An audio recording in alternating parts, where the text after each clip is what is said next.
quando a magia decidiu partir. Hoje vou falar de futebol. Confesso que desconheço o que me impele a tal coisa. Afinal, nunca havia escrito sobre o mundo da bola. Apesar de, quem me conhece, saber da minha paixão por um clube que morou a norte. Não é equívoco o uso do pretérito. De facto, o meu Futebol Clube do Porto partiu para um qualquer lugar incógnito e não há sinais de que tão cedo regresse. Numa madrugada de há muito, mas simultaneamente parece que ontem, acordei sozinho, nem dei trabalho ao despertador, por casa o silêncio da hora, pelas ruas, volta e meia, o eco de um carro como um singular lamento num tempo que se prolonga em demasia, mas, como disse anteriormente, hoje vou falar de futebol. Pouco passava das 5 da manhã, nessa madrugada de há muito, porém, foi das vezes que menos me custou acordar. Para mim, talvez pela idade, ainda desconhecia o que era uma lâmina de barbear. Havia qualquer coisa de aventura no ar, um quê de magia sobre as coisas, algo de irrepetível que só a meninice proporciona. Talvez seja o futuro de portas escancaradas, pois, talvez. Liguei a televisão, não, ainda não havia essa coisa chamada de comando, baixei o som e concentrei-me.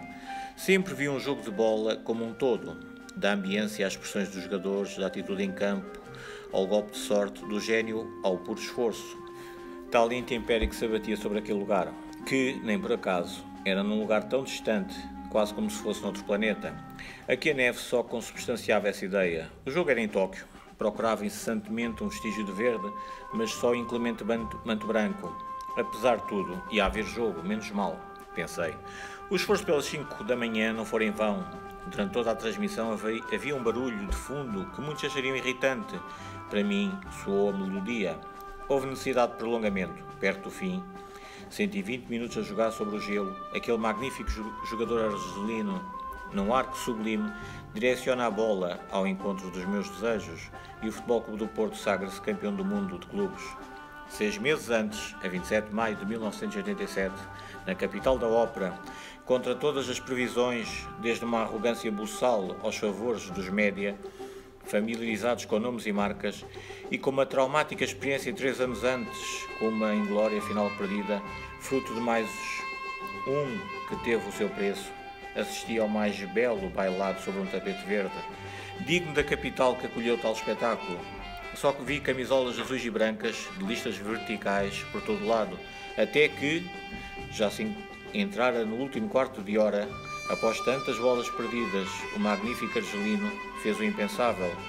Aqueles singulares momentos em que a realidade se suspende a ver no que dá. Nem um respirar se ouve, nada. Para mim, por muito que busquem argumentos coxos e desajustados, só o futebol tem este condão, suspender o respirar do mundo para ver se uma bola entra. E, felizmente, naquela noite de maio, a bola entrou, e de calcanhar. O bailado fundia-se com uma justiça poética e, nesse momento, sabia que o meu Porto ia ganhar. Poucos minutos depois, o mesmo argelino, imortalizado pelo nome de Rabah Madjer, corre pela lateral esquerda, troca os olhos do adversário, cruza e aparece um brasileiro pequenito de nome Juari, a rematar de primeira e a virar o resultado. Repito, mais que nunca, sabia que o meu Porto ia ganhar. E assim foi. Não foi fácil a caminhada até essa inolvidável noite de maio. Nas meias finais surgiu um Dinamo de Kiev, que era somente a quase totalidade da seleção de então, o RSS. Cá e lá foi derrotado pelo mesmo resultado, 2-1. O jogo do Porto não foi transmitido, o de Kiev sim. O miúdo que fui, claro, correu nessa tarde para casa. A televisão, não, ainda não havia essa coisa chamada de comando. Também aí, por casa, o silêncio da hora.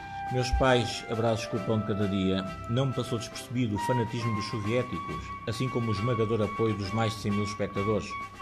Houve, logo de início, na atitude da equipa, que se vestia de azul e branco, com listas verticais, algo que me sossegou.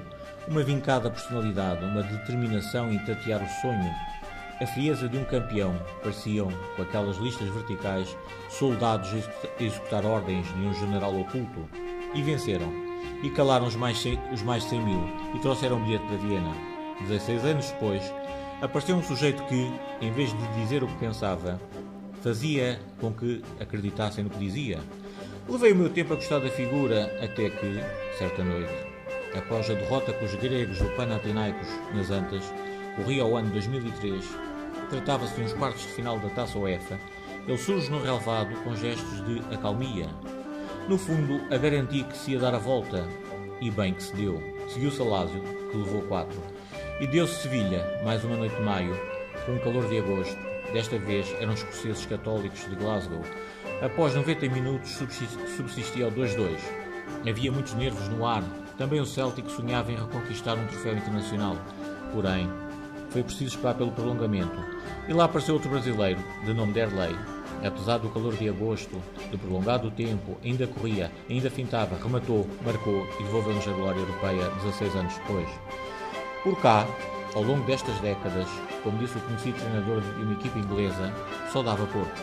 Os títulos sucediam-se, as participações nas provas internacionais quase sempre muito dignas, várias meias finais, mas, em 2004, ainda se sentava no banco do meu Futebol Clube do Porto, o mesmo sujeito que, em vez de dizer o que pensava, fazia com que acreditassem no que dizia. Nesta altura já me tinha envolvido a magia que constitui o meu amor ao clube. É algo que escapava inteiramente à razão, daí que seja intraduzível por palavras.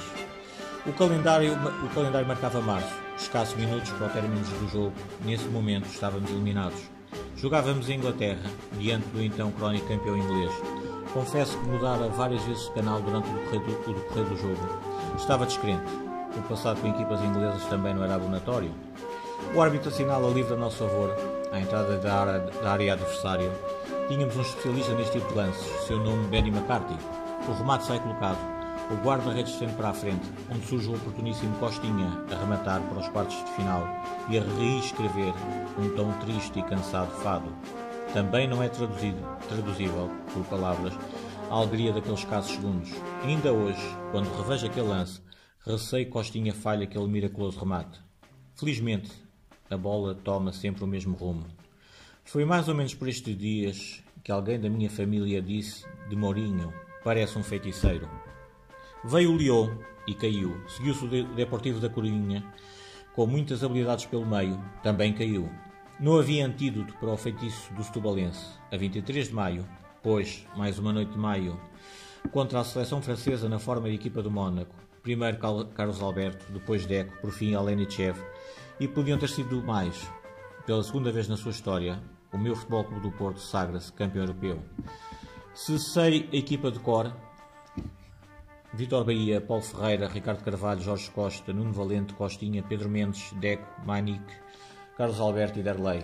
Ainda entraram, claro, Alenichev, Benny McCarthy. Para haver uma nova noite de maio foram necessários 7 anos, mas a Liga Europa voltaria a ser nossa, sob o comando de um Rui Vito, que nem por acaso fora discípulo do feiticeiro do Sado. Aí pontificava um ponta de lança com o nome de Ave de Rapina, que nos trazia os céus à terra, seu nome, Falcão. A seu lado, não menos luminoso, um avançado com o nome de super-herói, Hulk. Qualquer defesa ruía às suas investidas. Claro que, ao longo destas décadas, felizmente houve incontáveis tardes e noites de magia, tanto dentro como fora de portas. E tantos foram os nomes que contribuíram para tal. Na baliza, ao contrário da maioria, só registro um: Josef Mlinarczyk, o Mãos de Ferro, um registro posicional invulgar. Parecia que a bola ia ao seu encontro. Quando a agarrava, sabia-se que ali ficava.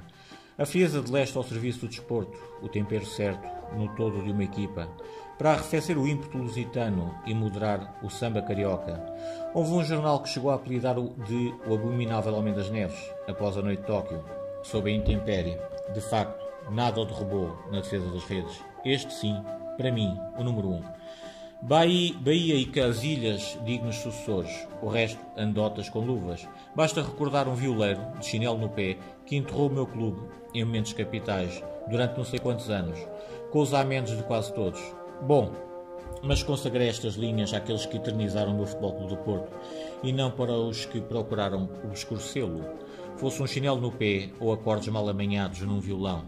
Aqui ficam alguns nomes que ainda não foram anteriormente mencionados, sem qualquer ordem cronológica ou posicional, apenas ao sabor da memória de quem vi jogar de azul e branco, mas que indaram, e de que forma, o Futebol Clube do Porto aos céus do mundo. Mário Jardel, Drulovic, Zalvic, Celso, Fernando Gomes, Jaime Magalhães, Sousa, Jaime Pacheco, Inácio, Zé Beto, João Pinto, Frasco, Domingos, Costa Adinove, Escredinha, João Moutinho, Paulo Futre, Jackson Martínez, Lisandro Lopes, Lúcio Gonzalez, Arthur, Edmilson, Quaresma, Fernando, Otamendi, Geraldão, Álvaro Pereira e tantos outros. Sabiam que tinham de ser inteiros na disputa de cada lance, olhar o adversário, independentemente da circunstância, nos olhos, sem resquícios de temor, pelo contrário, com aquela genuína e benéfica dose de arrogância e uma inabalável crença em vencer, fosse no Japão, em Viena da Áustria, em Inglaterra ou em qualquer outro lugar deste mundo. Hoje, e é com pesar que o escrevo, só vejo uma esbatida sombra do clube que aprendi a amar. As linhas anteriores foram escritas para uma outra realidade e, por muito que se tente, com exceção do nome do clube, nada tem que ver com o atual funesto contexto. Não vou perder o meu tempo e verbo em considerações acerca dos perversos jogos de bastidores, dos Judas que por ali pululam. Não vale a pena. Levar-me-ia a questionar como aquele espanhol se sentou no banco do meu clube. Por mais que uma vez adormeci a ver o meu Futebol Clube do Porto em campo. Sim, foi propositado o em campo, porque jogar, para mim, sempre foi outra coisa. Do espanhol ao que lá está na presente data, confesso que não encontro diferenças. Talvez o facto deste usar os óculos da avó para as conferências de imprensa. Uma mediocridade lastimável. Há quem diga que não há maus exércitos, mas sim maus generais. Concordo em larga porcentagem com esta afirmação. E acrescento outra da minha lavra. Saber sair é uma arte. Quem desconhece este facto, geralmente, acaba por ser empurrado. Entretanto, e escrevo isto numa noite de maio, olhamos ou assim nasce a possibilidade de um sorriso. Por fim, se me perguntassem se o Futebol Clube do Porto me influenciou, como não? Cresci a ver as conquistas do meu Futebol Clube do Porto, tornei-me no único portista da família. Numa madrugada de há muito, mas simultaneamente parece que ontem, acordei sozinho. Nem dei trabalho ao despertador, por casa, o silêncio da hora, tudo em repouso. Ao contrário do meu sentir, havia qualquer coisa de aventura no ar, um quê de magia sobre as coisas, algo de irrepetível que só a meninice proporciona. Talvez seja o futuro de portas escancaradas, pois, talvez, liguei a televisão, o meu Futebol Clube do Porto ia jogar.